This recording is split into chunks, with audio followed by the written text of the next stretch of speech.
313watkins.com. Streaming on Roku.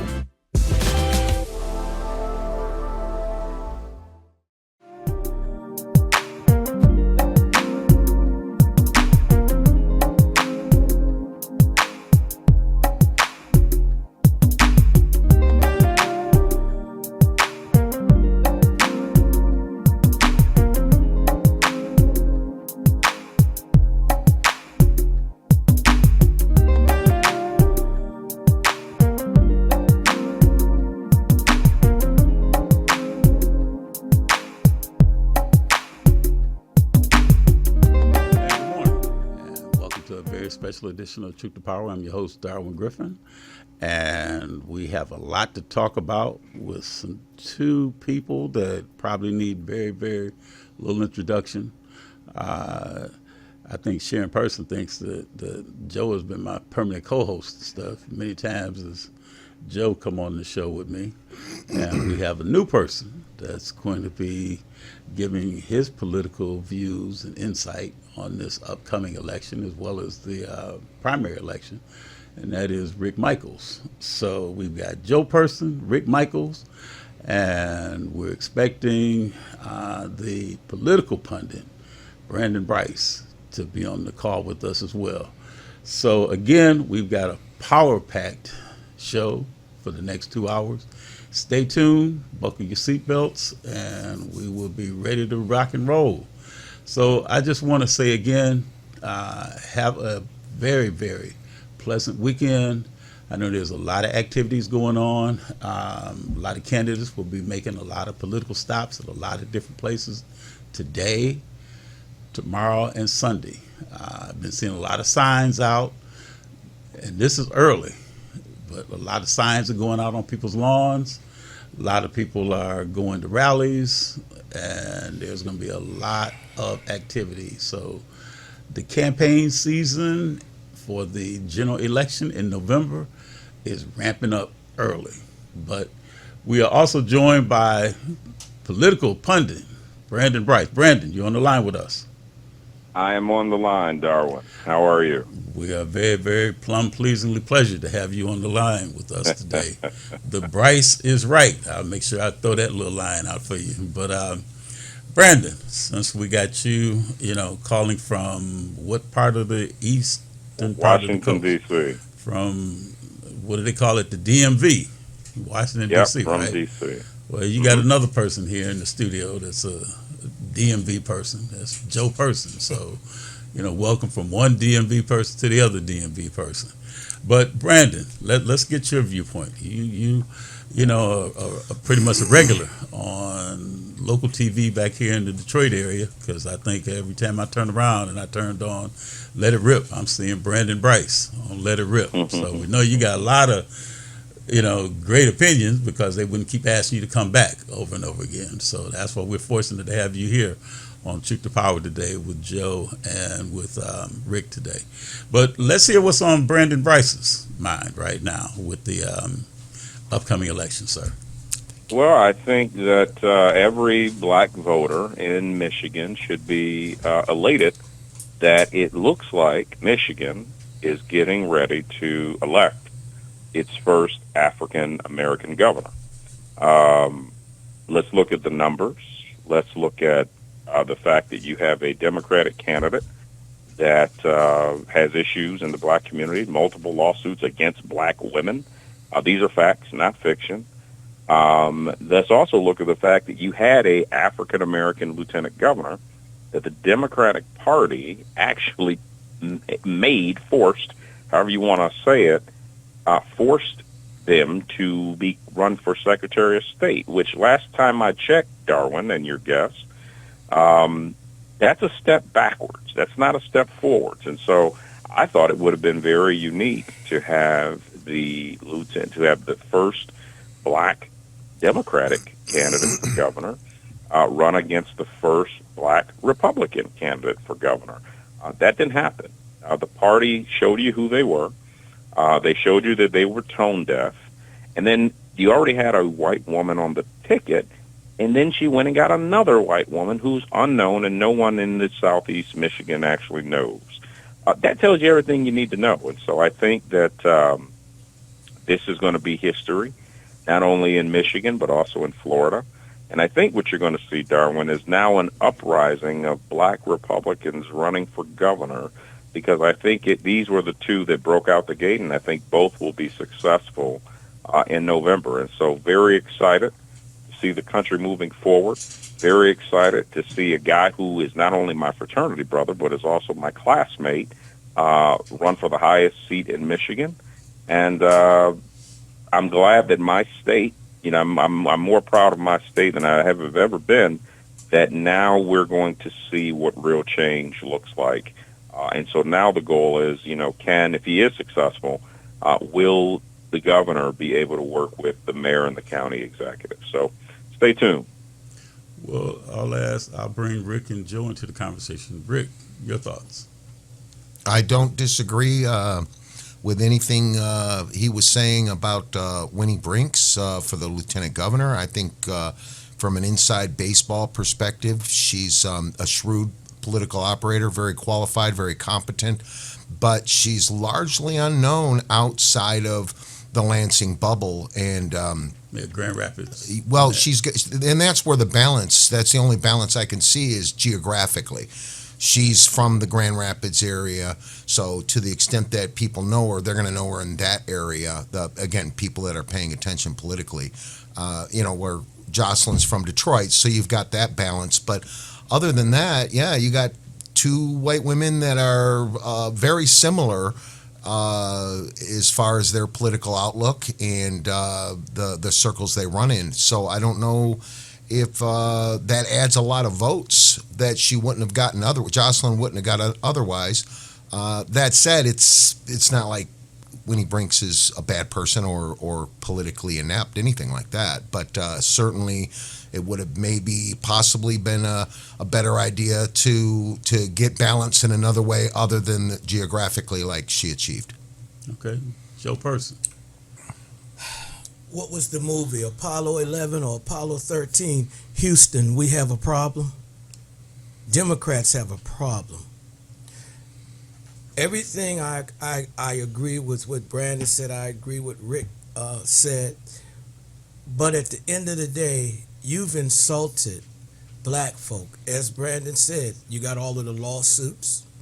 More importantly, I've been on Zoom calls where they're talking about what Wisconsin did. They pushed that guy, Gurley, I think his name was, that's the candidate for governor up there in Wisconsin. They pushed him out, then he got back in and he still won. History could be made around the country. Now, true, I don't want it to be Republican history based on the things that I'm hearing and seeing out of Washington, but I will leave that to the governor's elect. If he were to win or if she is to win, what are you going to do with us in the black community? We're insulted. Everybody keeps on disrespecting us, but more importantly, why are we accepting it? You see, the Jewish community doesn't accept that. Some of the other communities, they don't accept that. We keep accepting that. The phone calls, gentlemen, I talked to 28 black women from the outhouse to the White House, literally, that said they're upset about this. Upset about the pick for About lieutenant governor? the pick for lieutenant governor, the fact that they picked two white women. Simple as that. You forced out Lieutenant Governor Garland Gilchrist. There are other places in this country where they're more progressive than we are. They're pushing a black candidate, whether he's flawed, whether he's not flawed, whether he's good, bad, or indifferent. But they're trying to make history. Well, and this will be a historically made election in November, because you're either going to have the first African American governor for the state of Michigan, or you're going to have the first ever both governor and lieutenant governor being female.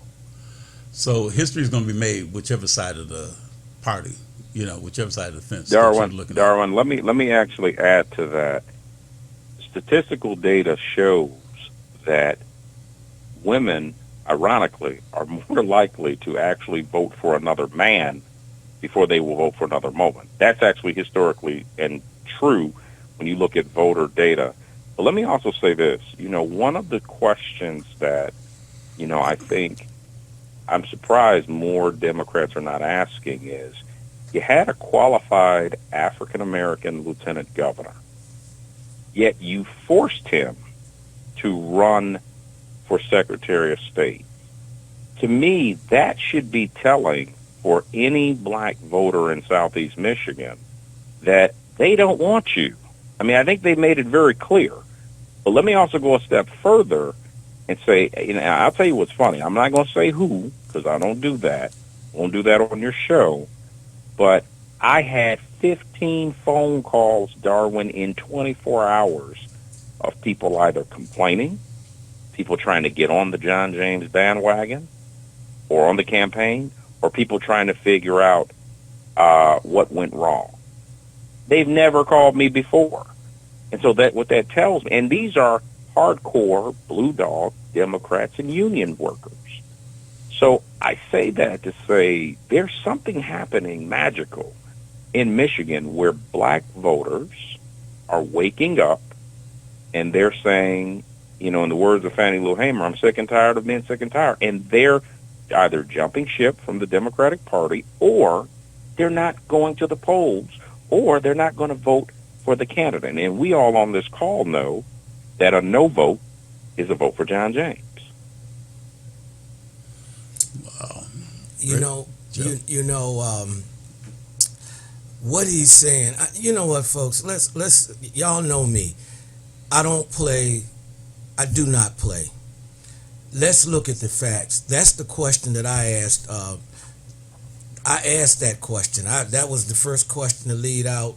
Why did you get rid of Garland Gilchrist? More importantly, why did the governor not endorse Garland Gilchrist? Why did Jocelyn Benson not endorse Gogo that was running for Secretary of State? Why did we push Adam Hollier out the picture completely and told him to go run for state representative or something? State Senate.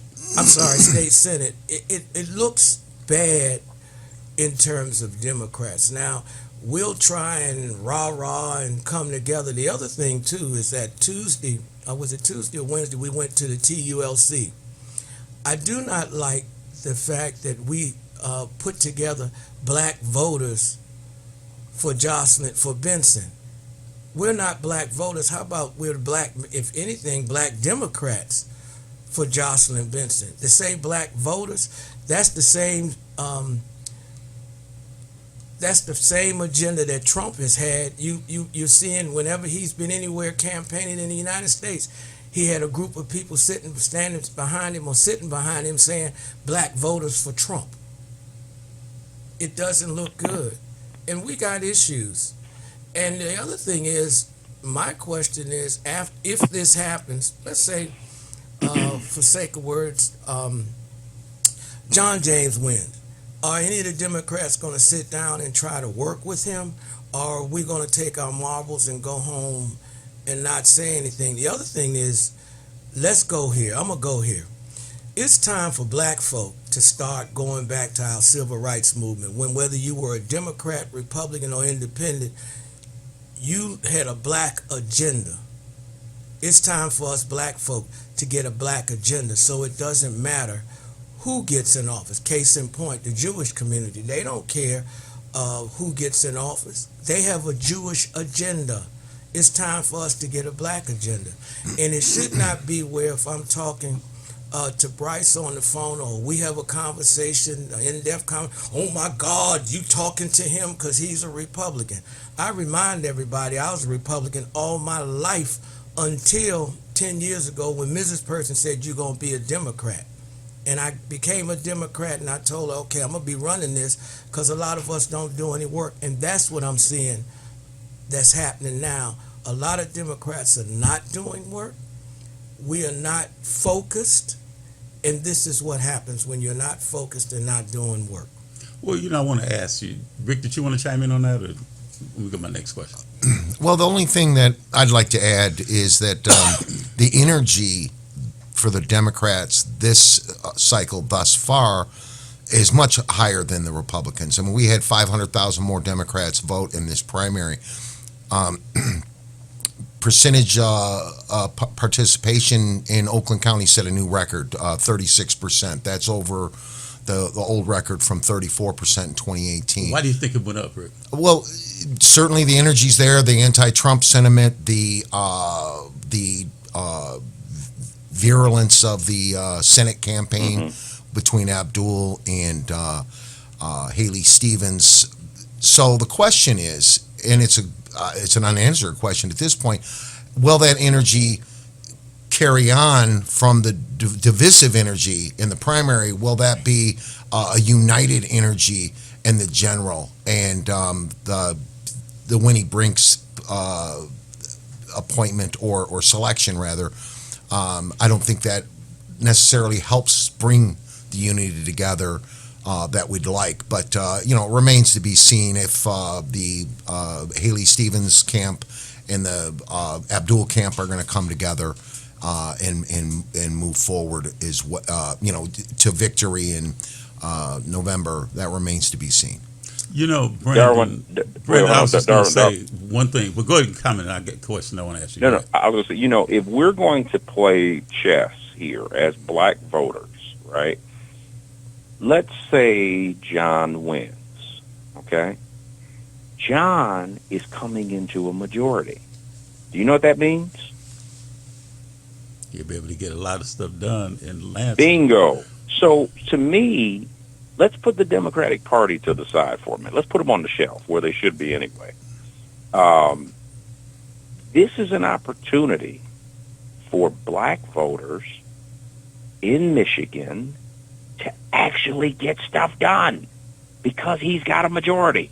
And one thing I've watched, if you've ever watched the Democrats and the Republicans push our issues through. So to me, the question is not should we support John James? The question is, when we support John James, what are we prepared to ask John to push for black voters? That's the question. Give me an example, Brandon. I know you just made a statement that was a pretty broad I'll give you a perfect statement. example. Go ahead. When we think about the state and contractors, we can literally look to the state of Georgia. In early 80s, Maynard Jackson, who was the first black mayor of Atlanta, went to Zell One of Miller. our fraternity brothers, but go ahead. Yes, it is. Something about them alphas. I don't know. We just make stuff happen. But anyway, I digress. He went to Zell Miller, who was the Democratic governor at that time, and he said, I want in the Constitution, when we talk about state contracts and set-asides, that all state contracts must have a minority component to those contracts in order to be valid and in compliance. Basically, what that says is, give us the crumbs. Now, let me be very honest with you. I don't know about you, but when we say give us the crumbs, what that means is these big multi-billion-dollar deals in the city of Detroit, in southeast Michigan, throughout the state, 5% of, a $50 billion deal. I don't know about you, but that's a nice Christmas for a whole lot of black folks who are qualified but can't get in the door. So we need to look at this in a very different, mature way and saying this is an opportunity for us to level the playing field when it comes to contracts, when it comes to business, when it comes to giving us access to things that the Democrats say we should have, but they never do. The truth ain't pretty, but it's still the truth. I often say this about Oakland County. And one of the things Rick Michaels left out, I'm going to go back to this, is the reason that Oakland County went up 2 more percentage points, 34% in 18, and they went up to 36% in 26, was because of Jeremy Moss, that's running for Congress. And like you say, He's running in the 11th district. in the correct? 11th district, which was predominantly all of those cities in Which was Haley Stevens. old district. Right. So they came out to vote.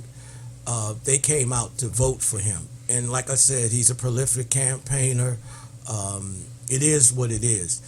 But the truth ain't pretty, but as I was saying, it's still the truth.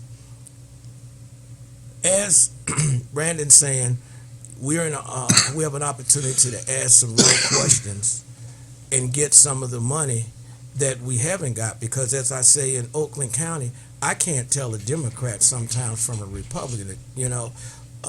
We don't vote.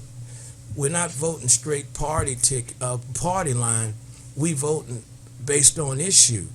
And like I say, I see so many Democrats that during the lame duck session, when they had control, or the trifecta, as they say, they had the trifecta, but then they went to the lame duck session and didn't do a lot of things. And then the governor decides to veto nine bills that were Democratic bills. These are all of these little tidbits that we're talking about. We've been on the air 15, 20 minutes, and what have we said? We haven't said too many things that were good about what we liking about our Democratic Party. We're talking about the issues that we have. And as he said, he got 15 calls. I got 28 calls from black women across this state that said, no, that was wrong. Why didn't you even have a conversation with us? Well, it's interesting, and Rick, I'm going to let you chime in. You were working with Chris Swanson during his campaign, during the primary. And there were a lot of people that thought that he might have made a better lieutenant governor than who she picked. Now, I know after having Chris being on the show with me multiple times, and you were here in the studio, and Chris said, no, I'm not campaigning to be the lieutenant governor of the state of Michigan. He wanted to be the governor. What are you hearing? Because I know there's a lot of people that were supporting, naturally, that supported Jocelyn Benson. But there were people that did support Chris Swanson. Now that Chris Swanson wasn't successful, what are you hearing, Rick, in terms, say, from a lot of the supporters that wanted to support him and didn't see him win? Well, disappointment and certain amount of heartache. But, leading up to this election, every time Jocelyn Benson was ever on the ballot, I voted for her. Now, clearly, I voted for Chris Swanson this August, but come November, I'm voting for Jocelyn again. I'm a Democrat. I'm not an independent. I have no independent leanings. Historically, maybe I did, but that was a long time ago. Did Chris come out and say, after the election, after the results came in, did he do a concession speech to Jocelyn and say that just what you just said, that he might have been supporting Jocelyn in the upcoming election, or asking his supporters to support Jocelyn in the upcoming? He gave a concession speech the night of at his watch party. Okay. I was there. And then he called Jocelyn and congratulated her and conceded to her. So he made that phone call. Beyond that, I don't think he's made any public statements one way or the other. To say that the Swanson people that supported Swanson in the primary, asking them to support her in the general election. So he hasn't come out, because I see that Mallory Memorial has done that with Abdul, and I don't know whether or not if Haley has come out and actually verbally said that, but I know she is supporting. Yes, she has. She said that. Yeah, she said that at the breakfast. 2 days that Thursday. To ask her supporters to support Abdul. Right. Yes. Okay. And both her and Abdul had made that commitment Yes. publicly in advance of the election, no matter which way it went, and she honored. Okay. Brandon, now let's because I know, Brandon, you're kind of limited on the time that you got with us, but let's go into Abdul then. What do you think? Because Abdul did not win a lot of the support of black people in the state of Michigan.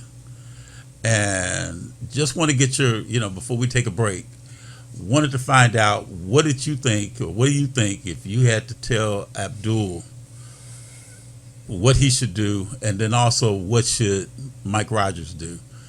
Well, What's your formula for what Abdul needs to do, and then what Mike Rogers needs to do? well, first of all, Mike Rogers is law enforcement, which means he's going to get all the law enforcement vote. So that's the first thing. Second of all, people in Michigan are still leery of a candidate who is directly tied to the Muslim Brotherhood. I mean, come on, man. You can't make this stuff up. Third, I think that Mike Rogers is probably going to win because I don't think that Michigan is prepared to put a self-proclaimed socialist in their U.S. Senate seat. And again, take Detroit out of Michigan. Michigan's a big state. And so when you start looking at, the best advice I would have gave El Said, if I could have saved him a few years back, is become more of a conservative blue dog Dem. I think people would have taken a chance on him.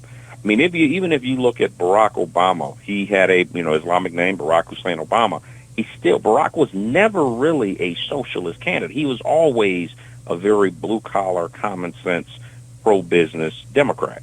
And so to me, El Said should have taken a playbook out of that and not decided to jump on the bandwagon. I think it's going to be very interesting to watch. As you can see, Mike Rogers is now starting to campaign in Detroit. The advice I would give John James is, you really got to start not only campaigning in Detroit, but John needs to come out. And, normally I would say I'm not a big advocate for playing the race card, Darwin, but in his case, you got to do it because it is about his election is about race and about what he plans to do for low-income voters in Michigan. That's what his election is about. Is he going to make their life better or is he going to make their life harder? John's got to come out with a message in the next 30 days to prove he's ready to lead because right now, I hear your friend on the call talking about he's a Democrat, no one through, but Democrats don't want her. That is the bottom line, and everybody knows it. Well, we're going to ask you to put a pin in that. I hope that you can still stay on with us a little bit longer when we come back from the break. Sure. But we're on, we have on the phone, we got the Bryce is Right, Brandon Bryce. We have Joe Person and Rick Michaels in the studio. So stay tuned. I'm your host, Darwin Griffin, so stay tuned. We'll be right back. Can he hear me?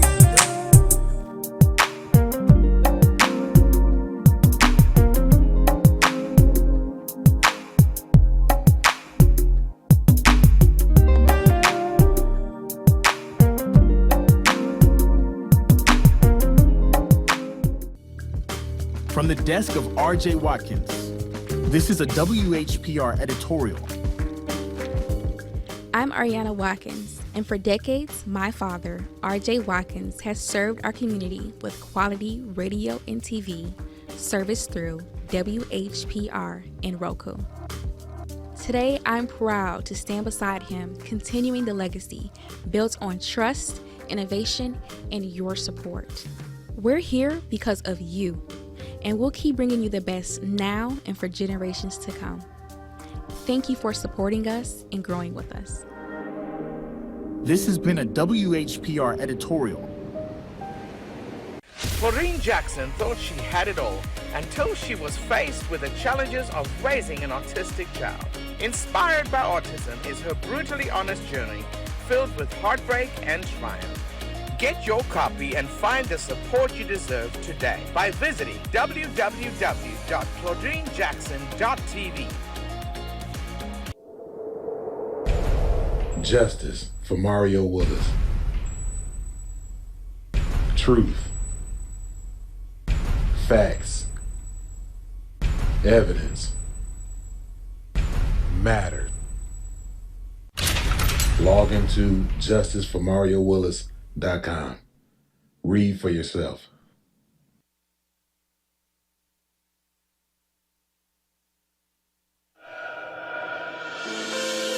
Watkins Broadcasting is going worldwide. Now you can watch Detroit's own WHPR on your TV from anywhere in the world. No matter where you are, you can stay in the know with WHPR TV and Roku. You can get your easy-to-install Roku box from wherever you shop for your entertainment gear. Once your Roku box is connected to your TV and internet, go to the channel store on the home menu of the Roku box. Enter WHPR TV in the search engine and add it to your channels. That's it. That's all you need to get the best in entertainment, news, and talk, no matter where you are. Roku brings all of your favorites to your TV. Netflix, Hulu Plus, Crackle, HBO Go, and now WHPR TV, Detroit Live.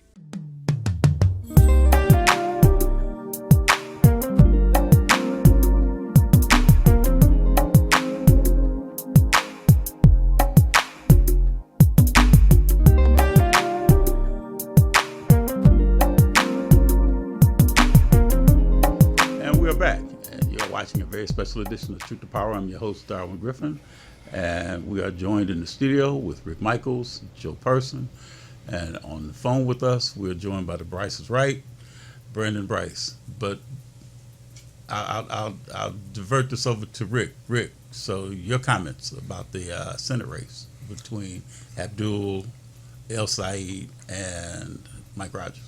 So a few things pertaining to the primary. Number one, it seemed like Haley's coalition was working class white folks, guys and gals without college degrees. It was senior citizens, and it was black folk. Not to say every black person, but the preponderance. And it seems like Abdul's was young people that with college degrees, and of course Arab and Muslim. And he barely won, and that really only, to my mind, despite the polls saying he was way ahead, I think that as usual they overestimated young people's participation. Not as many showed up, and black folk, even here in Detroit, it went up quite a bit from what it usually does. But the interesting thing was that the 60,000 votes that went for Mallory McMorrow that were counted for her, the mail-in voting, that's, I think, the majority of the people that I know that were supporting Mallory switched to Haley once Mallory was out. But those 60,000 didn't go in and spoil their votes and re-vote for either one. And that's outcome determinative. I think that Mallory gave the election to Abdul. And nothing against Abdul. I've known him since 2017. I like the guy, but I'm just looking at the numbers.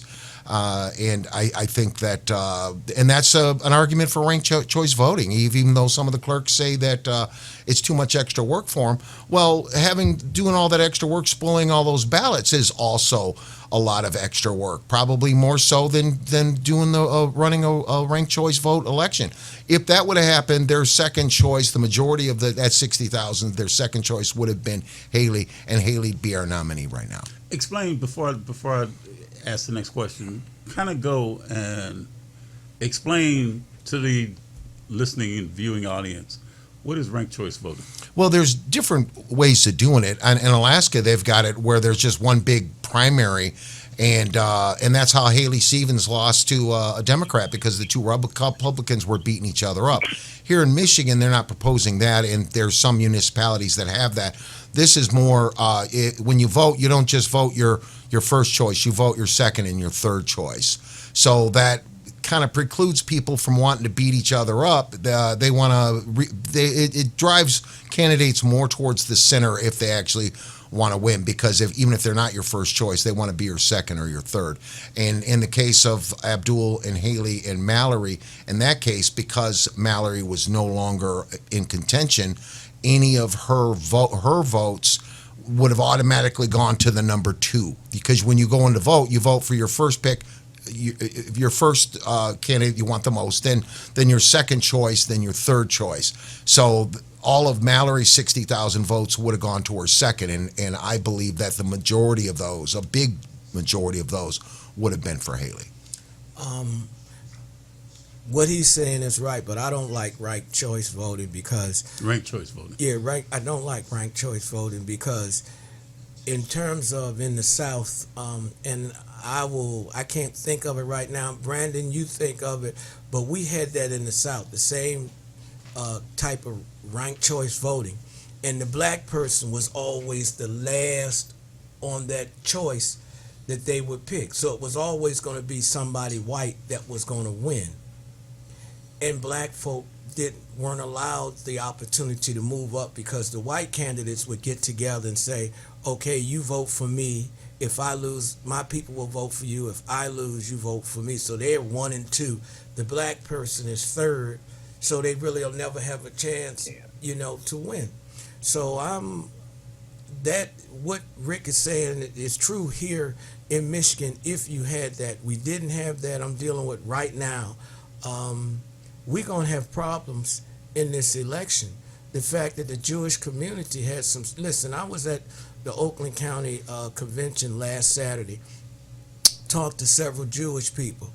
They're talking about it's a personal issue now about I don't know if I'm going to vote for him or not. I said, so you're going to do what the Rashida Tlaib group did in voting uncommitted, which is what put Donald Trump back in office. So y'all are going to go that route? And they looked at me like, yeah, we're going to go that route. Some of us are going to make that decision. So Abdul El Said has an uphill battle. Listen, as I said when I started the show, Houston or Democrats, we have a problem. We have a problem in terms of the U.S. Senate. We have a problem in terms of the governorship. We got problems in the Democratic Party. Well, Brandon, I'm gonna let you finish. Will you finish, Rick? What you were going to give your assessment about Abdul? Because I know I cut you off when I asked you about the ranked choice voting when you brought that up. Yeah, no. The only thing that I'd add is maybe Abdul needs to talk more about what he's going to do with Michigan and maybe and for Michigan, and maybe a little bit less about international affairs. And he needs to focus more on maybe the needs of Michigan voters, the voters that he's trying to persuade, and maybe a little less about, himself. Okay. Brandon, what's your thoughts? I'm a simple guy with a simple message, Darwin. Michigan ain't voting for no socialists. That's the bottom line. They don't want to hear it, but the voters are telling you exactly that. They don't trust El Said, and I'll be honest with you, any person connected, tied to, related to the Muslim Brotherhood, there's no way in Hades I would put them in a U.S. Senate seat. But again, this is what they do. I mean, when you look at, again, let me be very clear, Darwin. I am not anti-Democrats. I have a lot of Democratic friends. But I support those people who make sense. Mike Rogers actually makes sense. When you look at some of the issues that right now, I mean, again, I go back to what you're seeing in Michigan is a direct slap in the face to black voters. Why would I support that? And so, we got to kind of step back and look at the bigger picture.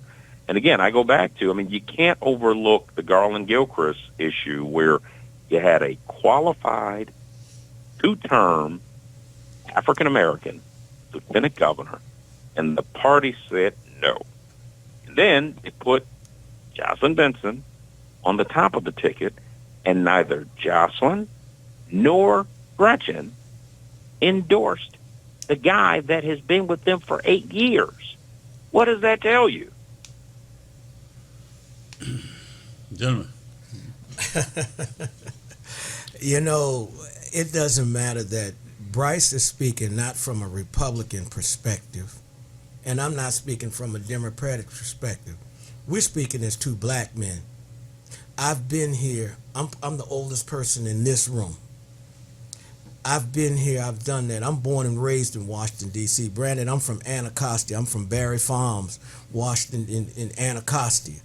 I've seen this playbook over and over again. And it's always, if not now, when. this is such a slap in the face.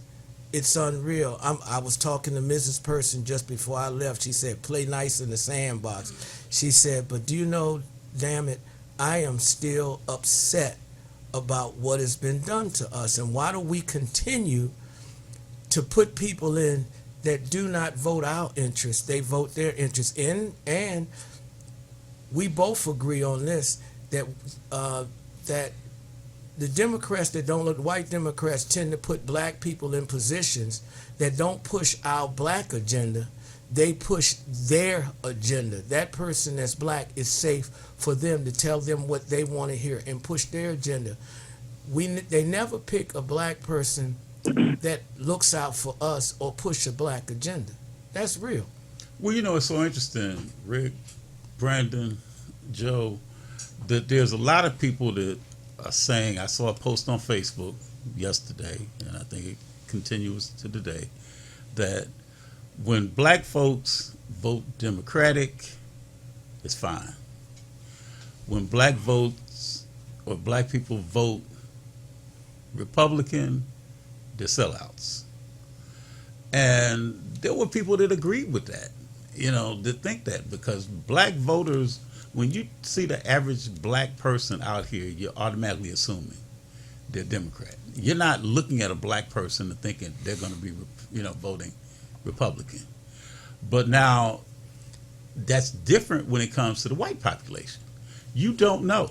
I mean, you don't know if they're voting Republican, or if they're MAGA, or if they're Democrat, or even socialist. You really don't know.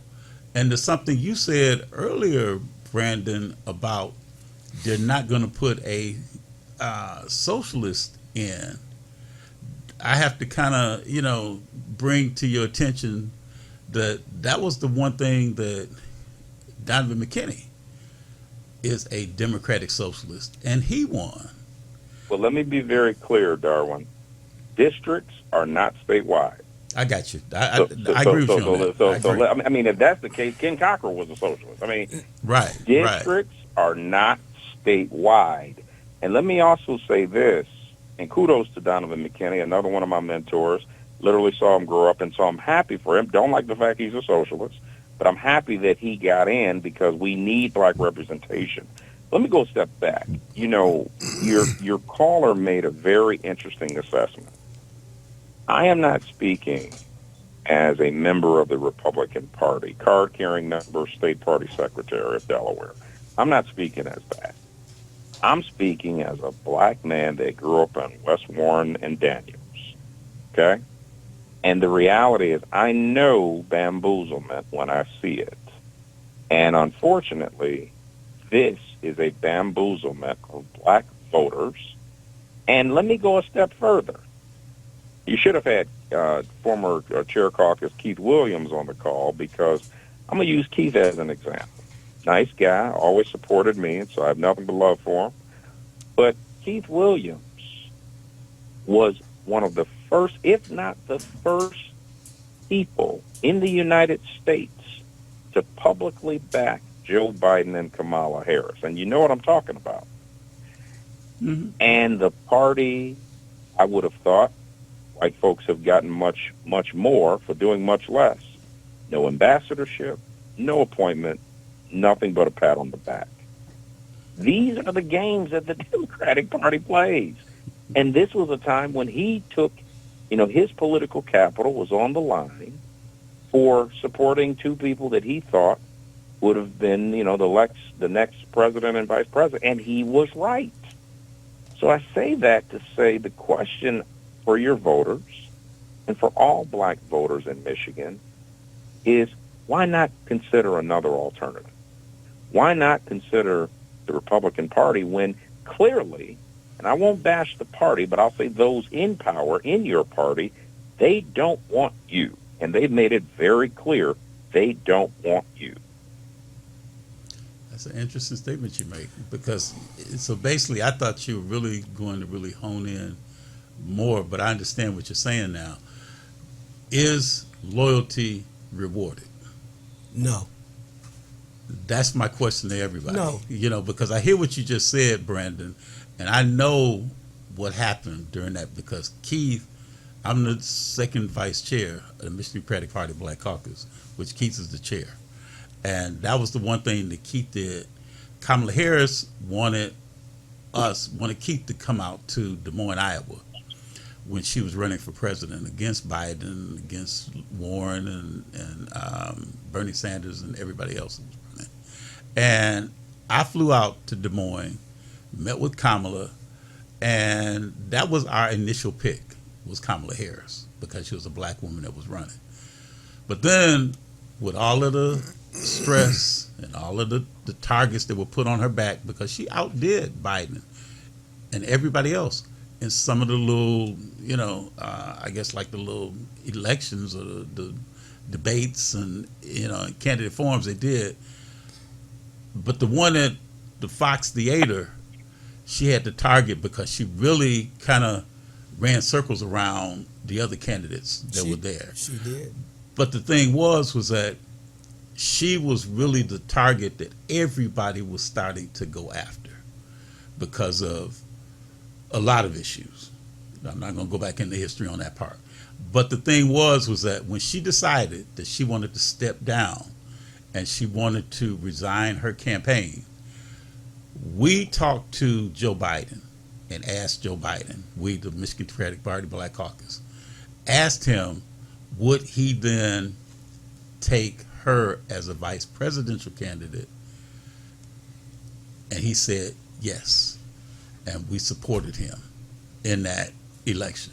Even though there was a lot of people that thought that it was Jim Clyburn in South Carolina when he had the Super Tuesday, that he was putting a lot of his support behind her. But we did come out and say to Biden, we will support you. So back to your point, the thing is that, yes, we then did go and supported Biden. I don't know of anything that did. Keith didn't tell us anything, any appointments, any ambassadorships, or anything like that. The same thing would happen when Gretchen Whitmer won. We supported Gretchen Whitmer. And I don't know of any appointments, any things that she appointed anybody to, Keith or anybody else. But now if Jocelyn wins this election, and we came out because there were some people that were supporting Chris Swanson. There were some people that were supporting Mike Duggan. But Keith really wanted to really push the needle and say, hey, we should support Jocelyn Benson. Even when all those issues was coming out about Jocelyn pertaining to the fact that the lawsuits and, other things that Brandon had mentioned earlier. But Keith said, hey, we are going to still support Jocelyn. And she came out victorious in this primary. Now, I don't know what's going to happen if she wins the general election about Keith or about anybody else, that might get an appointment because, the governor gets to appoint a lot of different people. I think it's over 100. Whether or not if he or anybody else, African-American, Democrat, that may be given a spot somewhere in her administration, I don't know. But then there's the other question that somebody brought to my attention. What would make a black person want to accept a position in her administration, knowing what happened when she was Secretary of State and had that $750,000 lawsuit levied against her, and there are still pending lawsuits for racial discrimination with her as well. Comments, gentlemen? Yeah, go ahead, Joe. Go ahead. Couple of things. Number one, I think it's 200 or a little over 200 that a governor gets to appoint. I forget the exact number, but the other thing is there's a primary that maybe we're not all aware of or people in general aren't aware of that occurs way before this past August primary, and that's the money primary. That's the which is largely, rich white men that don't look at political donations as such. They look at them as investments. I think the reason why Mike Duggan ran as an independent was because he saw that Jocelyn had the Democrat money primary already won in advance. I think that clearly before Garland switched over to Secretary of State, both him and Chris Swanson had lost that money primary to Jocelyn.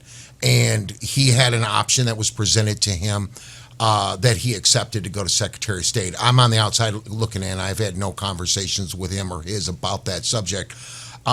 Chris didn't have that option, and I don't think he would have took it anyway. I mean, Chris was going to stay in it for the long haul. But him, and that's why Mike Duggan said that he ended up dropping out even as an independent, because all the money that he thought he was going to get nationally in that money primary, he didn't end up not getting, and then he didn't see a path to victory, so he dropped out. So, so it's all about the money and the investments, and it's not a donation; it's an investment that these rich folks make in politicians because their return financially is huge. And so when people end up getting nominations, and it's funny because everybody says, "Oh, I want money out of politics," yet their excuse for supporting a particular candidate will be because they've gotten the most money. They're raising the most. So that's catering to or playing right into the hands of these rich folks that are picking our nominees ultimately. And like what was it, Boss Tweed said, I don't care who you vote for as long as I do the nominating. It's just like when China took over Hong Kong.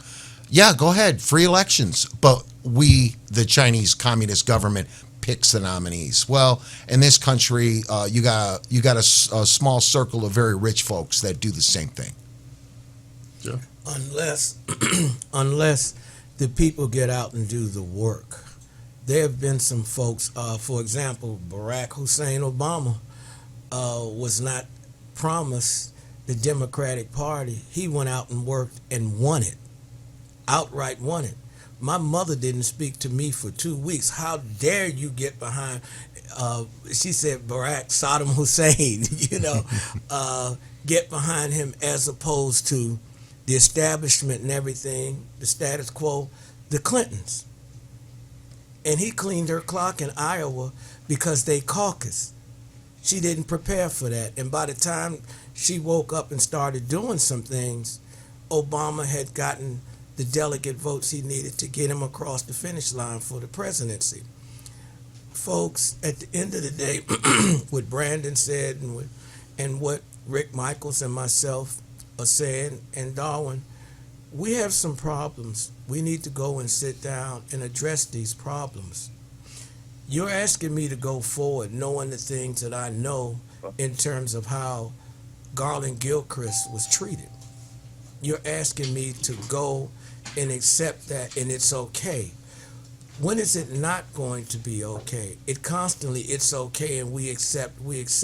And as you said about Chairman Keith Williams, he did what he did. He went out there for Kamala Harris before anybody did, and yet no ambassadorships or anything. And in terms of Governor Gretchen Whitmer, she has appointed some people to some of the appointment. My wife is a commissioner on the boxing commission and unarmed combat. She's a commissioner. Has been there for going on 7-8 years now.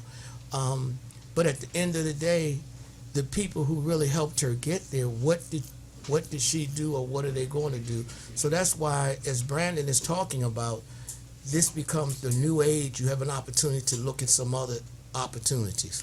Brandon, I want to ask you, do you have to run right now, or do you be able to stay on any longer? No, I can always stay on when we're talking about the demise of the Democratic Party. So go ahead and ask away. Okay, we got to take a break.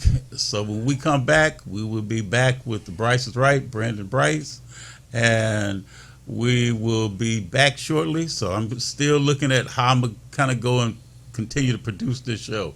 So we've got the rest of this conversation. We got another hour, so stay tuned.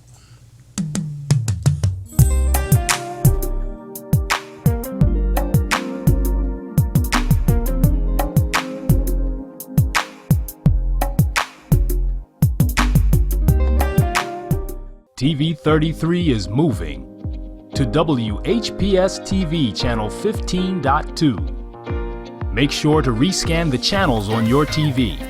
Then go to WHPS channel 15.2 to pick up TV 33 and all of your favorite shows. The move is on, and we want you to move with us to WHPS channel 15.2. Maureen Jackson thought she had it all until she was faced with the challenges of raising an autistic child. Inspired by Autism is her brutally honest journey filled with heartbreak and triumph. Get your copy and find the support you deserve today by visiting www.claudinjackson.tv. We are now streaming on Alexa. That's right, we're streaming our TV audio worldwide on Alexa. To get us, just say, Alexa, enable Watkins Broadcasting. Okay, here's Watkins Broadcasting. Starting the Watkins Broadcasting live stream. Now, Alexa will allow you to listen to your favorite TV programs. Remember, to get us, just say, Alexa, enable Watkins Broadcasting. Okay, here's Watkins Broadcasting. Starting the Watkins Broadcasting live stream. We're streaming our TV audio worldwide. You're watching WHPS, Highland Park, Detroit.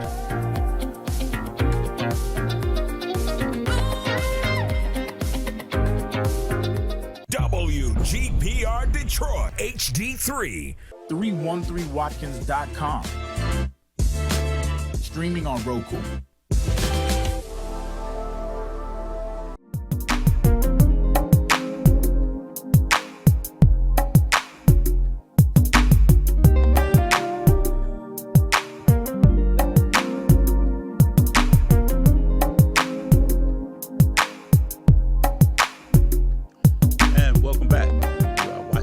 Special edition of Truth to Power, and I'm your host, Darwin Griffin, and we have brought some beauty into the studio, and we are joined, Joe Person, by Michigan State Board of Education Vice President, the Honorable Tiffany Tilley.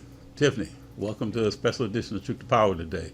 Thank you. You see that put a smile on both mine and Joe's face when we said Tiffany Tilley's name. So, Tiffany, welcome to a special edition of Truth to Power today.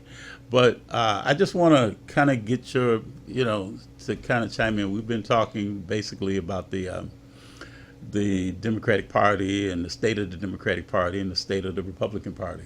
But the question I want to ask you, Tiffany, now you see that we have two white females that are at the top of the ticket for governor and for lieutenant governor.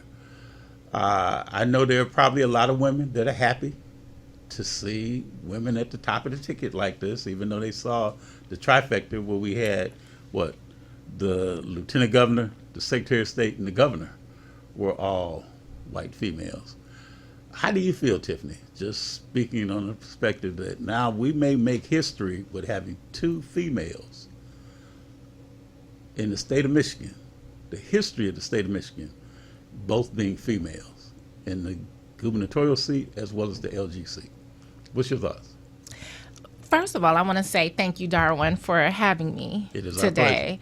I am really excited to be here with you and Joe. You guys are both amazing, and you guys do so much work in our community and in the political space specifically. And I'm going to ask you, tell a little bit about you. We have the Honorable Tiffany Tilley. You just recently were in a election, and you're still going to be on the ballot. Explain that in November, correct? So I currently serve as the co-vice president for the State Board of Election. I was elected in 2018, and I will be on the ballot in the general election. I just, in April, we had the MDP convention, and so I am the official Democratic nominee. I was not on the primary, but I am on the general ballot. So please look out for me, Tiffany Tilley.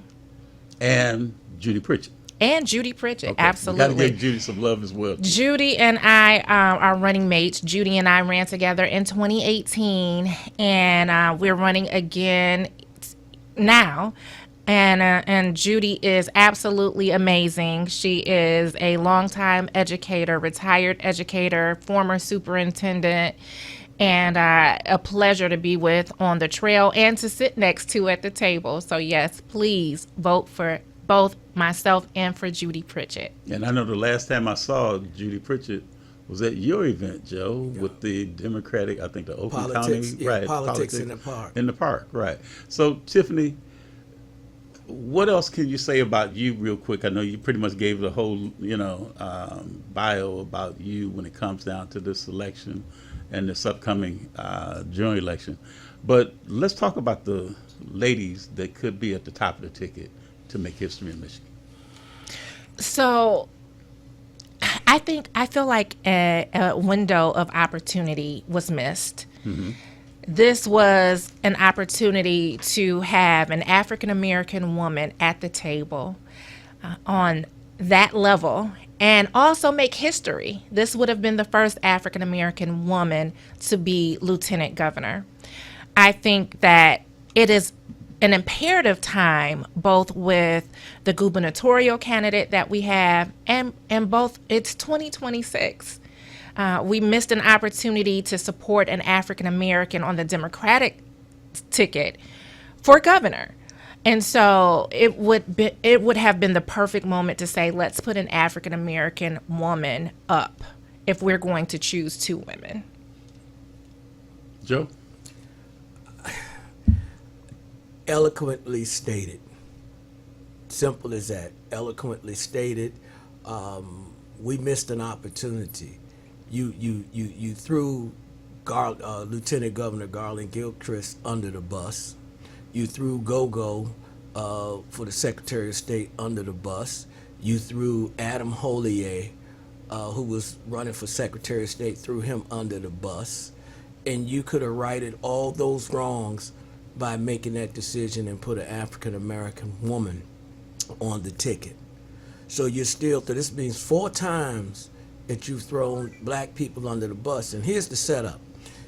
If you lose to John James for governor, if you lose to Mike Rogers for Senate, you're setting up the scenario to say black people didn't vote. And I remind everybody, 92% of black women vote Democratic, 77% of black men vote Democratic. That's 85%. So we're still the one group of people of color, or not color, but ethnicity that vote Democratic, and everybody still keeps slamming the door in our face and still disrespecting us. Enough is enough. That is the reason why we're having these conversations of, opportunity that maybe we could talk to if John James wins, opportunity to do some great things and so forth and so on. We shouldn't even be having these conversations. I mean, we could still be having them, but with a Democratic nominee. The other states are way ahead of us. Minnesota had the guy, I think Gurley, if I'm correct, get out of the race. Then he got back in the race and he won. Whether we agree with Byron Donalds down there in Florida, he's still, the Republicans are putting a black man at the top of the ticket. They put a black man at the top of the ticket in Wisconsin. And here we are. In fact, Tiffany Tilley was one of the names that a bunch of us put on the table that she should be the lieutenant governor. Truth ain't pretty, but it's still the truth. That's who we looked at. And that's the thing we're so scared to talk about. I think she has been an excellent candidate. I've learned more about education under her leadership than I've ever learned in my life. So why? Because realistically, what does the lieutenant governor do except for be the president of the Senate and goes there to break a tie? People talk about him not being there at the Senate. All his job was to go and break a tie. That was it. And yet we still slapped him in the face, slapped those 3 people in the face, slapped these black women that we got in the face. And now you want us to say, okay, is still better than this guy. It's still better. You can't do the boogeyman with a lot of us, because at the end of the day, we will suffer like we've been suffering under Democratic leadership as well as Republican leadership. I'm talking about the black community. So at what point do we come together as the black community and say, let's do like the civil rights movement? Because most people don't know that Thurgood Marshall, Martin Luther King, with Sammy Davis, I mean, we can go on and on and on. Muhammad Ali, all of these folks, they were all Republicans. But the agenda was a black agenda. When are we going to get to that so it doesn't matter if, as Bryce said, his folks get in as Republicans, they push our black agenda. If we put our Democrats in, they push a black agenda. When are we going to make that decision? And that's the problem. We need to come with a black agenda. If you're not doing this for you, damn it, we're not going to vote for you. Simple as that. It is time for all of this. Well, I'm going to still be a Democrat. I'm going to go along. We've been hurting as Democrats. Like I said, I'm the oldest person in the room. I've never seen a lot of Democrats say, well, we're going to help.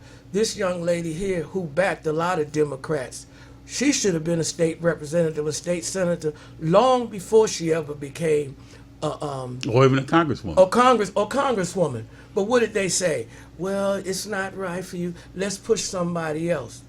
And she's done more in this little time that she's been on that State Board of Education for education. I'm hearing some things down in Southfield about education. I had no clue. But because she kept pushing the agenda, the envelope about educating our black children.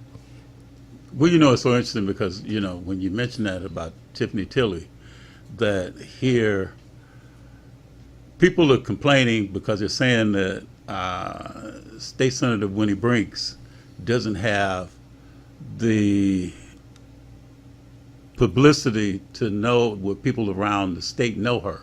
They know her, like we said earlier, in the Grand Rapids, Ada, you know, to Lansing. But the eastern part, like the St. Clair counties and Port Hurons, the Macomb counties and places like that, may not know who she is. Tiffany Tilley has won a statewide election. Tiffany Tilley is known throughout the 83 counties, throughout the state, because she did go around the state to those different counties to win a statewide election as the State Board of Education, and now currently the vice, you know, the co-vice chair for the Michigan, you know, for them.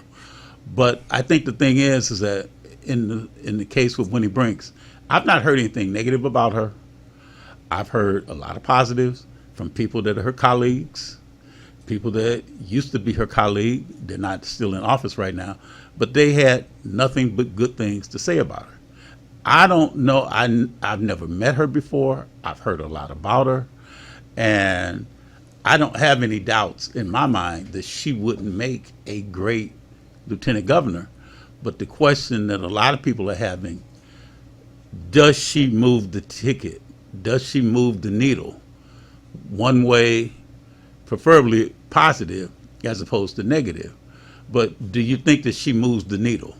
Honestly, if you look at Jocelyn Benson's numbers in the primary election, I don't think that she needs a lieutenant governor necessarily to move the needle. She's a very strong candidate. She far overwhelmed the entire ballot, both the Democrats and the Republicans. She was far above everyone. I think that, again, this moment called for something more. So this moment could have been a commitment to a deeper commitment to the African American community. As Joe, chairperson, has said, you know, we do a lot of work. We do a lot of work. The African American community shows up. I've been doing this work for a quarter of a century or more. And so we need to be at the table. We are not begging. We are asking for what we deserve. And that is to be a part of the conversation and a part of the table. Not to hear afterwards. Not to find out what they are going to do for us. For them to ask us what we want, what we need, and then for them to implement it. So that has been an issue. It would be different if we weren't at the table, or if we weren't coming to the table, if we weren't doing the work. And I'm saying that because a lot of times, and I have a podcast, Thrive and Rise with Tiffany. And some of the comments I see from our counterparts who are complaining when we talk about African American issues, and we talk about solutions as well. But when we're talking about those issues, they complain about African Americans begging. No, we're not begging. We're asking for what we deserve. We were brought to this country. We've been here for generations. We belong here. We work here. We live here. We grind here. And so we deserve to have a quality education. We deserve to have quality housing. We deserve to have economic opportunities just like everyone else. We deserve to have seats at the table. And so we're going to continue to have these conversations, but more than that, we need to put together a power construct ourselves. That is what we need to work on. Because again, I've been doing this for a quarter of a century, and I've been in meeting after meeting after meeting. It's time for us to come together as a people. Good point, Joe. We need an agenda. Who's gonna head that? Who's gonna Well, help let me say this. Get that agenda orchestrated? Wait a minute. Joel Rutherford and myself, as the chair of the Oakland County Democratic Black Caucus and Southfield Lake Village Democratic Club, when Joe was the chair of the Macomb County Black Caucus, we put agenda together. In fact, I was talking to Joe just last week. Let's go get that email and pull it up. Because the agenda, him and I worked several months, just he and I, put an agenda together. And we looked at it from a perspective of black people, how it affects us and what we should get out of this. Because the Jewish community has an agenda that they push. So it doesn't matter, a Democrat, Republican, Independent. As a matter of fact, they're not even concerned about whether it's Mike Rogers. They're not going, a lot of them are not going for Abdul El Sayed. And Joe, not to cut you off, but a lot of those signs that they're saying when they're saying Democrats for Rogers, is a lot of those signs are backed by the Jewish population. Yes. So they've already, and as I said in your earlier segment, at the convention that we had in Oakland County, I talked to some of the shakers and movers that were Jewish, and they all were saying that it's a personal decision now. So I said, you're going to do, again, what Rashida Tlaib and the Uncommitted did to us? And they looked at me with that look like, Joe, why you going that? Because the truth ain't pretty, but it's still the truth. You see, they're going to get what they want. Doesn't matter what person gets in as a Democrat or a Republican. Whoever becomes governor, it doesn't matter whether it's John James, Jocelyn Benson, whoever becomes Secretary of State, Attorney General, all of these, it doesn't matter. They have an agenda, and they're going to push their agenda. It is time for us to go back to like the Civil Rights Movement, and we push the agenda. Because like I said earlier, yes, I have been a Republican all my life until 10 years, but let's not sit here and sugarcoat it and candy coat it like the Democrats have done so much from us, because it was them that when I was 8 years old down there in Alabama went and saw my uncle lynched, his private parts cut off, put in his mouth, and doused with fire down there in Alabama. That wasn't Republicans that did that. That was Democrats who did that. And a lot of the other negative things that have been done to us that Democrats did, okay, we just ignore that. We can't ignore the history. Let's just look at all of the history. And these things would not happen to us if we came together as a black people. As a black people and say, we're going to vote monolithically just the same way Jews do. During the election, when they came into Southfield to vote for Haley Stevens, oh my God, they had 5 come in and be the security at this side of the building, 5 come in and be the security at this building, and the cars just came all day long on that Thursday. It just came all day long on that Thursday for Jewish people to come in there and vote their preference. I remember growing up, they said, carry your souls to the pole. I've heard Wendell Anthony say that. Excuse me. Black people, we got to get back to that and decide. Here's 10 things in our agenda that we want done. You got to give us 5 or better for us to vote for you. And if you don't, we don't vote for you. Simple as that. Stop all of this playing. And put people in office like the Honorable Tiffany Tilley, who's, like you said, she's been here a quarter of a century, but yet they kept stepping over her. And the people that we put in office weren't really that great. When you go look at their records, they don't have quality receipts. She has quality receipts. Well, Tiffany, so how do you feel about all of what's happening? Because it seems like the ticket at the top is overshadowing the other people that are running, like yourself, like Secretary of State's office, like the Attorney General's office. Most of the attention is around the Senate race and around this governor's race. Now, is that the way it should be, or should it be split kind of like across the ticket? Even though a lot of people feel like the gubernatorial candidate pretty much like leads the ticket and leads the charge. This time around, it's not that way. We were at the rally. The three of us were at the rally over at Renaissance High School. Most of the people, I thought, correct me if I'm wrong, I think they were there to see Abdul El-Sayed rather than to see the other candidates, including you, because you came up on the stage as well, Tiffany. But it seemed like when Abdul came out, as I said, it was like a rock star that just came out.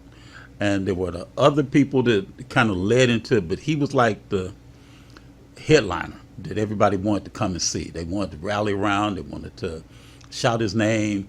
Now he's got catchphrases that he was asking people to shout, when he talked about his opponent, in the upcoming general election. But it's a different slant now in terms of, say, on how the normal elections, especially these midterm elections, how they're going to go. And now it's going to be real curious to see how is the elections going to go in the presidential election. First I want to say, too, thank you both for making sure that my name stayed out here throughout this process. And I found out and realized recently, since the pick came out, that, and leading up to it, that there were other people also putting my name out. And it's a great feeling to have that support and confidence that you guys have in me. So I really appreciate it. And I know Joe was really out there ringing that alarm. And so I just thank you guys. I do want to say, Abdul, I endorsed Abdul before the primary. I think Abdul is a great candidate. I've known Jocelyn for probably about 20 years or so. We both, as Young Dems, we were supporting Obama, and we were down at Wayne State doing things to organize to help get him in office here. I believe that it's not just the candidates, it's the people that are around the candidates. The candidates have a team that they listen to. And so the team is making decisions. Yes, the top of the ticket always gets more attention than the little old us that's at the bottom of the ticket.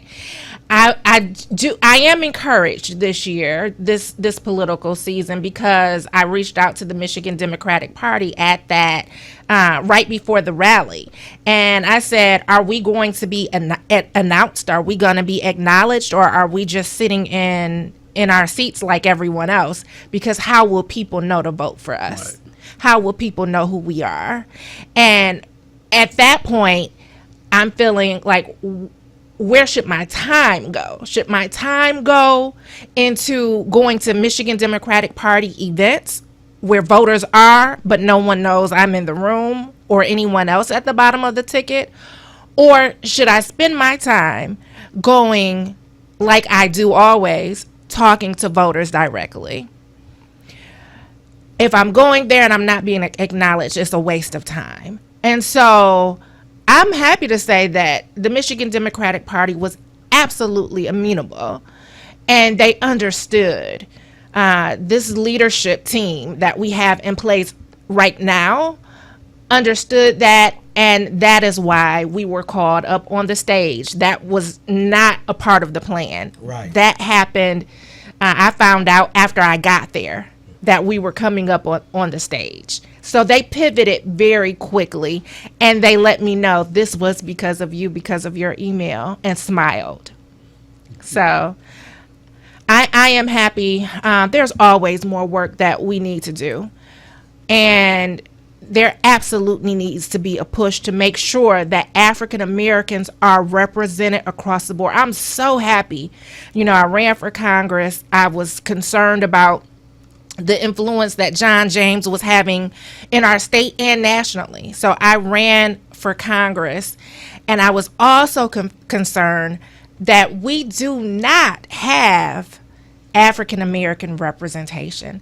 But I am thankful that Donovan McKinney won in the 13th congressional district in the primary, and that African American representation is going to be restored. But we cannot stop there. Also, I want to correct one thing that Brandon Bryce was saying, that him being a socialist. That wasn't about him being a socialist. That was about 25 people running against Sri Thanatar in the last 2 terms, and he would win.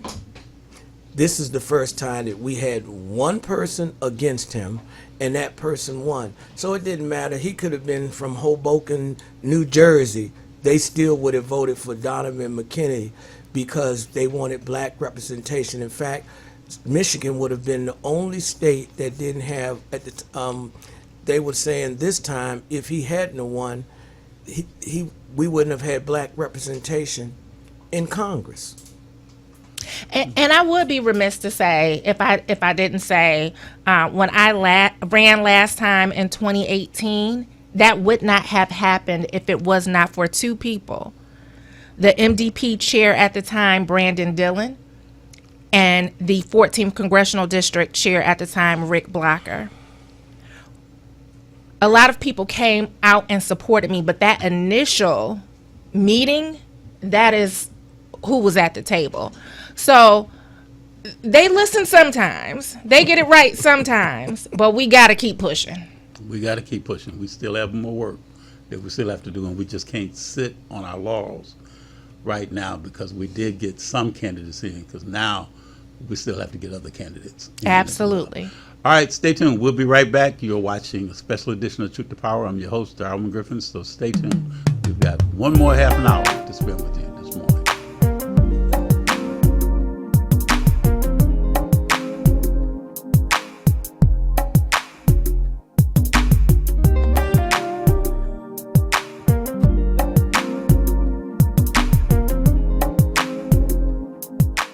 We are now streaming on Alexa. That's right, we're streaming our TV audio worldwide on Alexa.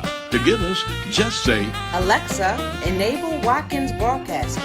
Okay, here's Watkins Broadcasting. Starting the Watkins Broadcasting live stream. Now, Alexa will allow you to listen to your favorite TV programs. Remember, to get us, just say, Alexa, enable Watkins Broadcasting. Okay, here's Watkins Broadcasting. Starting the Watkins Broadcasting live stream. We're streaming our TV audio worldwide. Have you ever wanted your own TV show? Have you dreamed of showcasing your talent for the world to see? Well, now you can. Have your own TV show. You can have your own 30-minute show. Not only will you be seen in the Detroit area, but you can be viewed worldwide. For more information, call 313-868-6612. Visit our studios and receive a free TV interview to promote your business, church, or organization by appointment only. 313watkins.com. Streaming on Roku.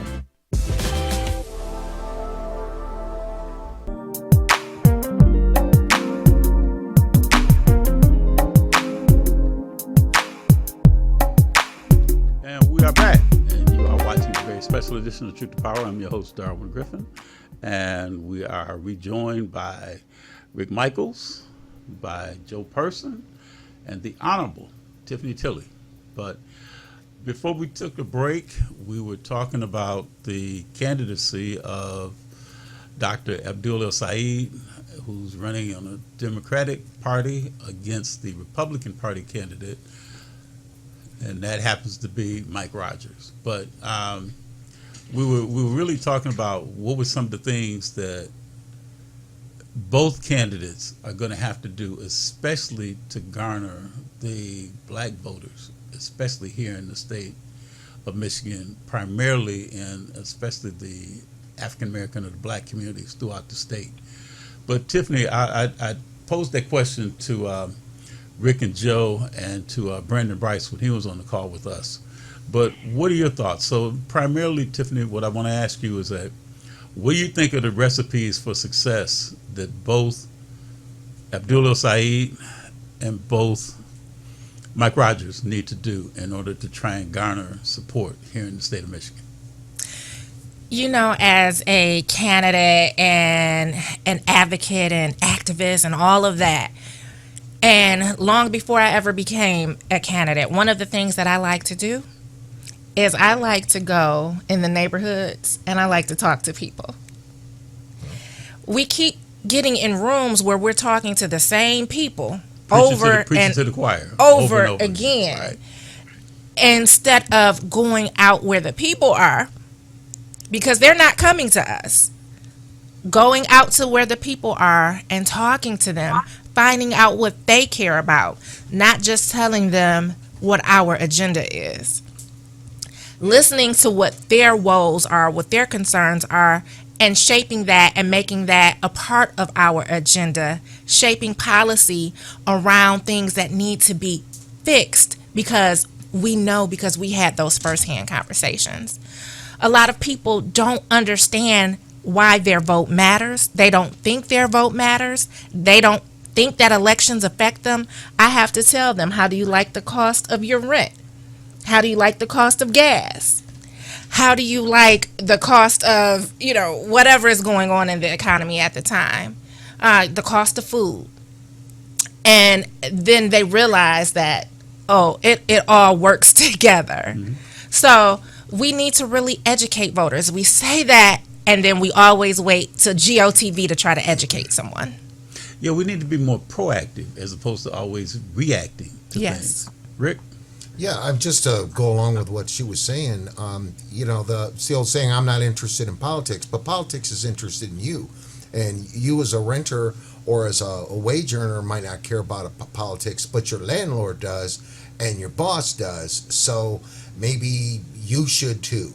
So, and like Chris Swanson's often fond of saying, those that are closest to the problem, they can probably tell you the solution. And that's what Tiffany's talking about, going out and talking to folks so that you can even understand what the problem is. And then, what's an idea of the person being affected by that problem?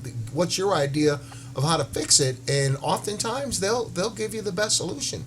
Too many times, the governor, let's say, the unnamed, will go to their department head and say, hey, how's everything going? Oh, everything's great. Okay, no problems. But if you actually talk to that person's staff, they tell you a whole bunch of problems and ways to fix it. But the governor never heard that because the governor never went to the frontline staff that actually have to deal with the problems. They just talk to their director. Joe, your comment.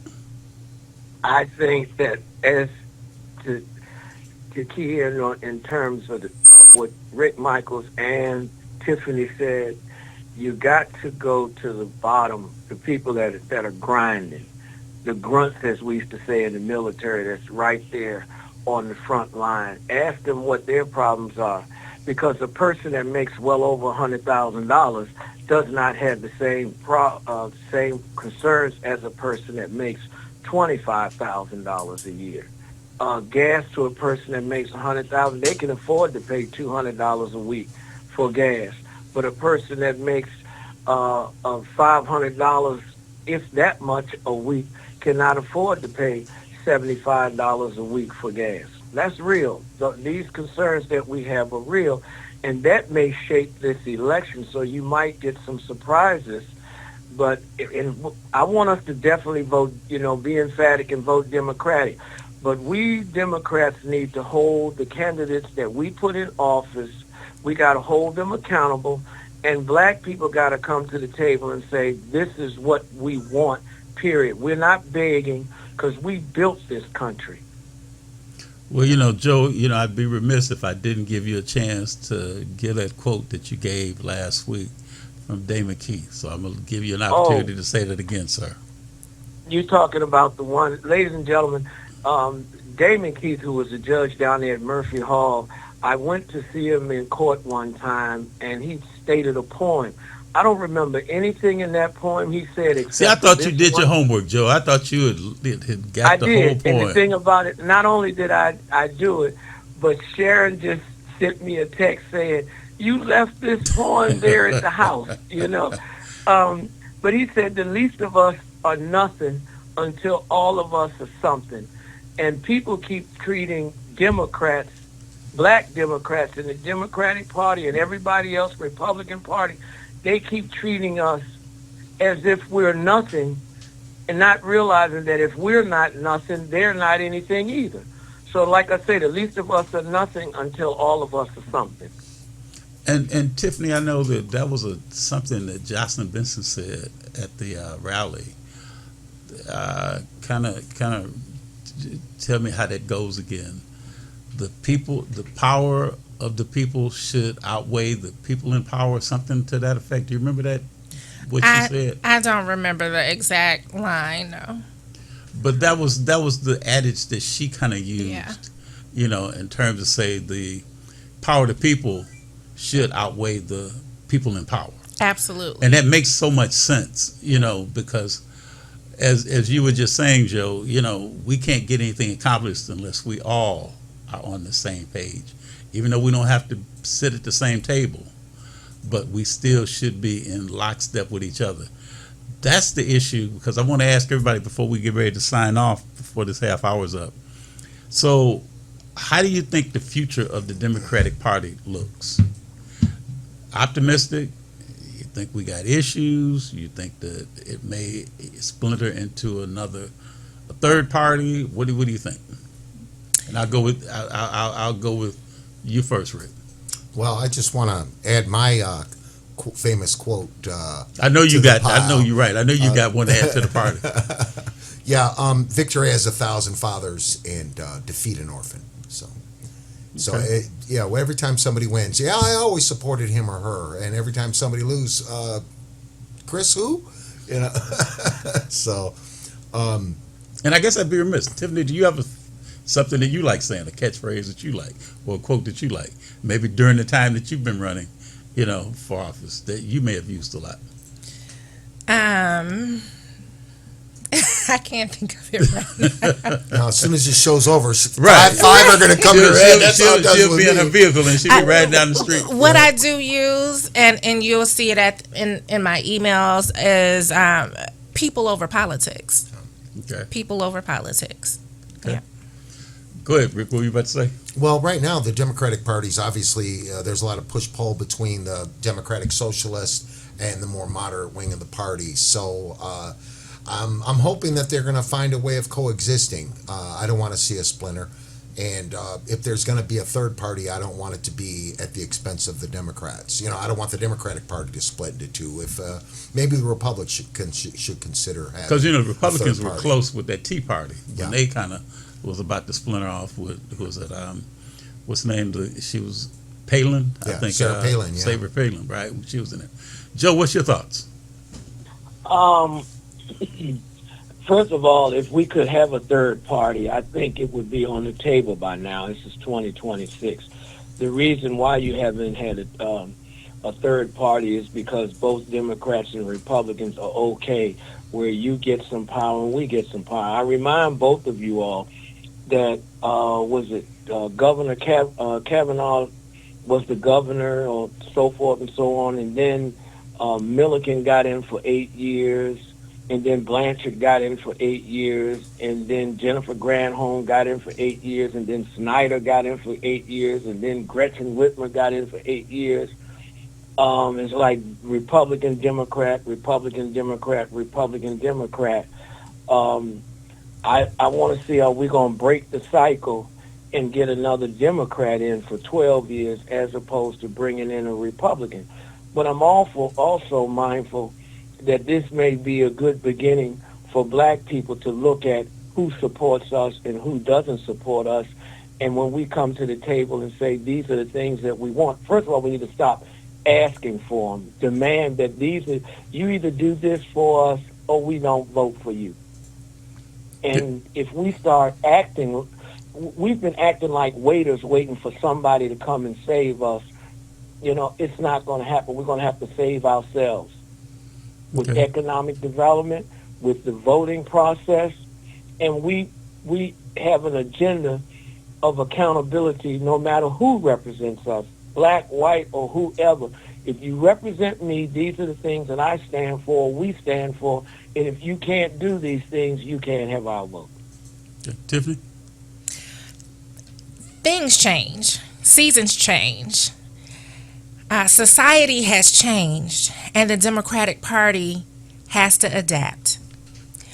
I think the Democratic Party is going through growing pains right now. And I'm very concerned, politics is local, but the federal level definitely plays a big part on what's happening here in Michigan. And so I'm very concerned where we are going as a nation and what is going to happen. I warn people about the 2025, Project 2025, and now they have an agenda for 2030. And so we all need to be concerned what Republicans and Democrats are doing.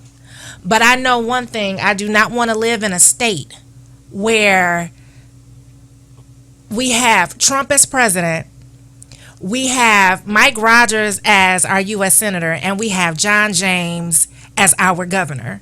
If we think things have been bad, people better wake up. They better wake up really quickly. Because if we think that we have already gone through a storm, that storm is going to get deeper and gooier and ickier, and I don't want to be here for it. And you bring up a great point, but then the other part that I'm going to add on, the caveat to that, is that, as you mentioned, don't want to see certain people, but we're still not bringing attention to the Secretary of State's race as well as the Attorney General's race. And I don't know if a lot of people even know who's running in those two seats, not know who Ellie Savitt for AG, Garland Gilchrist for Secretary of State, and then who their opponents are in this general election. I know Doug Lloyd, the prosecutor in Eaton County, is running for that Attorney General seat on the Republican side. I'm not sure, I don't want to mispronounce his name, but I know his last name, I think it's Forliani or something, that's running for the Secretary of State position. And I think he's out of Macomb County. I think he's a clerk out of Macomb County. But are we putting more emphasis, like we talked about, Tiffany, earlier, on those two, the Senate and the gubernatorial races, and not putting enough emphasis on the Secretary of State and the AG? I think across the board, even with my race in education, people don't understand how much policy and law goes into the work that I do on the state board. And we have candidates that are coming up against us on the Republican side that are MAGA Republicans, and one is a Moms for Liberty leader. So we have to be aware of all of the races, and it's got to be a two-pronged approach, right? We have to look at the Michigan Democratic Party for their leadership and them getting the word out and them educating voters, as well as the organizations that are active. But we also, as voters, have to be responsible and educate ourselves. It's 2026. You can go online and Google and see who's running for office and look and read about their backgrounds and see what they've done. So we have to take responsibility as voters as well. Good point. Good point. Joe? I concur with her. I'm gonna say this to the end. As I said, Democrats or Houston, we have a problem. We got to work. We got to educate some people. Do you know one of the things that I found out about in this political game is that a lot of people do not even know how to fill out a petition to get their name on the ballot. That's a problem because that's 101. Politics 101, if you can't get on the ballot, you can't run for office. That better call Joe Person or Rick Michaels or Tiffany Tilly and figure it out. Well, let me say this. People that have been in the field. That's one of the things, and I'm proud of this last election. One of the things in the primary that I was told by several members of the Jewish community, we sat down and had a meeting, and they told me that I asked them about, at the time, Byron Nolan running against Rashida Tlaib. They told me, first of all, somebody black male needs to get on the ballot.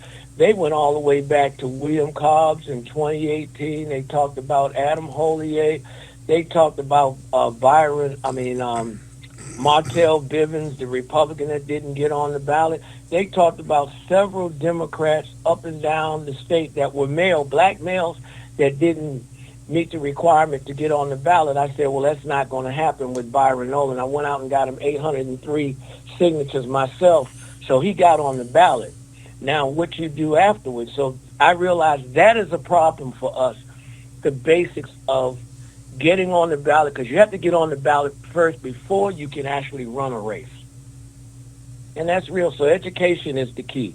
Simple as that. All the way across the table, we need to educate, and educate.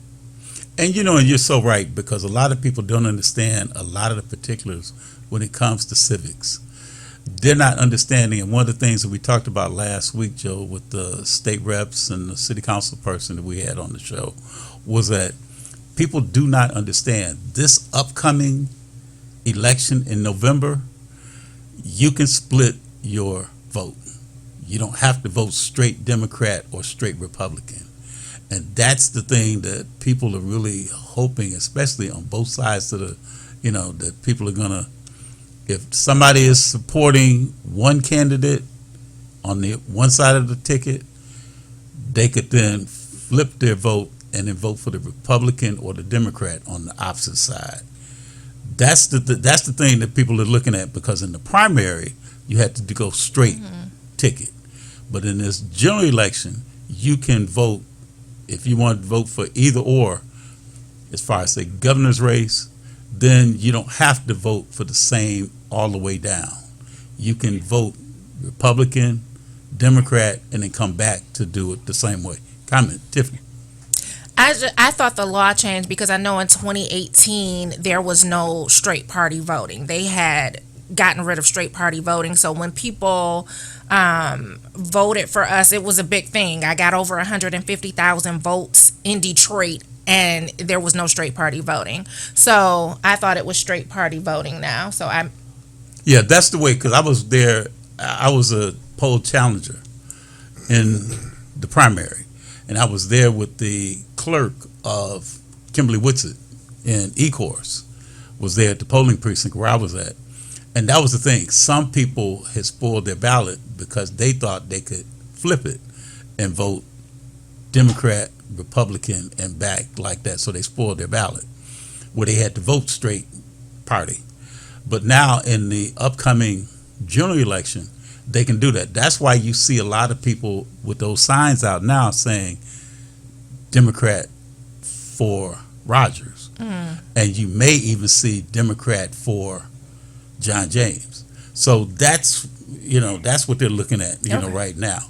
But go ahead, Joe. And the law changes. Yes. Yeah. Well, here's the thing about what they said, the law changes. No, it's called a mixed ticket. What you can do is that, like, I'm going to go in, let's say I go in and I'm voting straight Democratic ticket, so I can punch the straight Democratic ticket.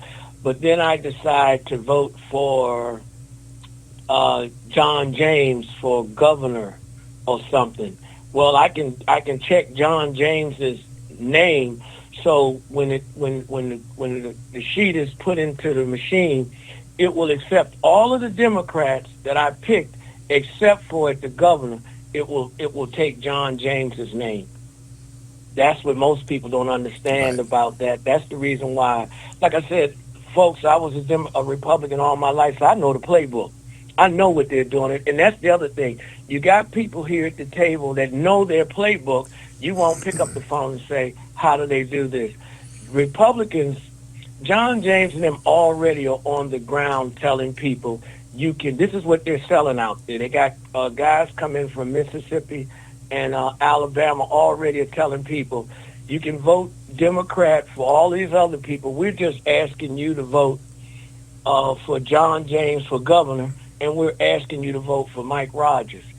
That's strategy. That's strategic in terms of how they're trying to win an election.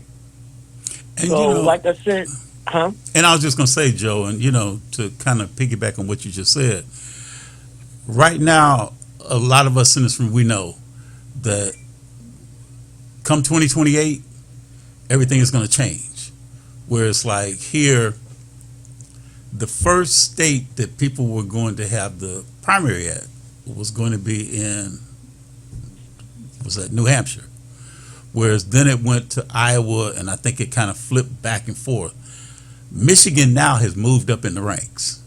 So that now Michigan is number 5 because everybody's seeing the importance of the state of Michigan when it comes to these elections now.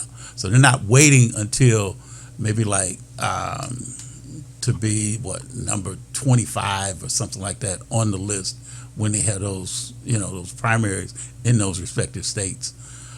They're putting Michigan up because everybody's saying Michigan is a very important player in this upcoming, especially in this presidential election. Because, before everybody was waiting until the 9th hour to see what was going to happen. And that was the same thing, just like in that election, they were trying to see what Michigan was going to do, even though they had those other states. And Michigan is a swing state. And a lot of people realize it. It is a swing state. And because of the fact that it could go either red, blue, or it could be purple. That's the thing that people are really looking at.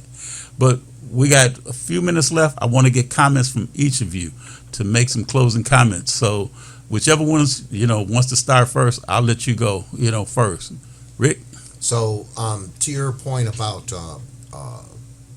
primaries, Michigan has open primaries. So unlike a lot of states where you have to register as a Democrat or as a Republican, and then you can only vote, Republican or Democrat respectively, Michigan's an open primary. You don't register to be anything, but when you walk into that polling place on primary election day, or you get your ballot early, you have to pick one side of that ballot or the other, Republican or Democrat.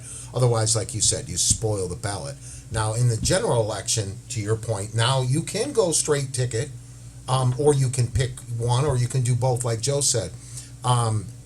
For years, it's been back and forth. The voters of Michigan chose straight ticket voting. They like it. They've always liked it for decades. Because it made it easier for them to be able to, especially in voting locations where you're standing in line for hours. If you had to go and tick every box, on top of that, that would have blown up the time even more. Or blow up the time even more. So voters passed it. The Republican legislators hated it, so they reversed it. And with ballot, and then they did another ballot initiative, and the Republican legislature reversed it, and they kept doing that over the course of decades. So finally, in 2018, like Tiffany was saying, then they passed a constitutional amendment. So now the legislature can't one more time ignore or actively oppose the will of the people. Okay. All right. 2 minutes, because I know Tim is telling me we've got about 5 minutes left. 2.5 minutes, Tiffany. Get out and vote. Get out and vote. And when you vote, I know that we are all concerned about some of the things that are taking place. We're not happy about a lot of things. But let's be strategic about it. Let's not just be emotional about it. And I understand why people are emotional on different fronts and different ends. But we got emotional in the presidential cycle, and we see what happened. and we took it for granted. African Americans in Michigan, for the most part, I think we did our job for the ones that went to the polls. We need more people at the polls, though. And please, up and down the ballot, support Democrats. We cannot line it up where we give them full Republican power. So go to the polls, vote, ask other people to vote. Let's get it done. Let's make it happen. Okay. Joe Person, you got the last word. I'm just going to say vote emphatic, be emphatic, vote Democratic. And the truth ain't pretty, but it's still the truth. If you do not get out and vote, you're going to wake up that Tuesday morning and going to say, oh, my God, what I should have did, what I could have done. Well, you're going to wake up that Wednesday morning. I'm sorry, that Wednesday morning. That Wednesday morning. And you're going to be angry. So let's go, take care of business, and let's go and educate the people and vote, the straight Democratic ticket for Democrat. Vote, be emphatic, vote, Democratic, a straight Democratic ticket, and let's just shut down all of this nonsense. This is nice conversation, theatrics, and whatever. But if we Democrats get out and vote, we can win. And some of it might not be pretty, but vote for Judy Pritchett and Tiffany Tilley. Okay.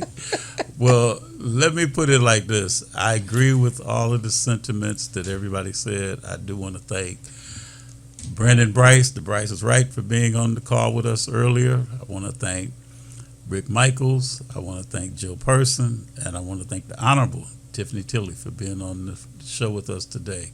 Hopefully you got a lot of information. Hopefully you will do as Tiffany said, as Joe has said, as Rick has said, and as Brandon has said. Make sure your voices are heard in November, because you don't want to wake up on November the 4th and say, I shoulda, coulda, woulda voted. So the thing is that I can't say enough. And make sure those of you that haven't checked your voter registration, check your voter registration now to make sure that you are a registered voter that can vote in this upcoming November election. Again, have a great weekend. Have a safe weekend. And those of you that may be getting together with candidates that are looking for your support, let's be civil. Let's not have any disruption. And let's respect the views and the values that other people bring to the room with you as well. Everyone, on behalf of Watkins Broadcasting, and also too want to go and say to Maxine Willis, our general manager, that I know you've had someone in your family, when I say not immediate family, but somebody in your family of friends that has made a transition, and we definitely want to extend our prayers to that person's family and friends as well. So have a great, great weekend and enjoy the weather. Peace.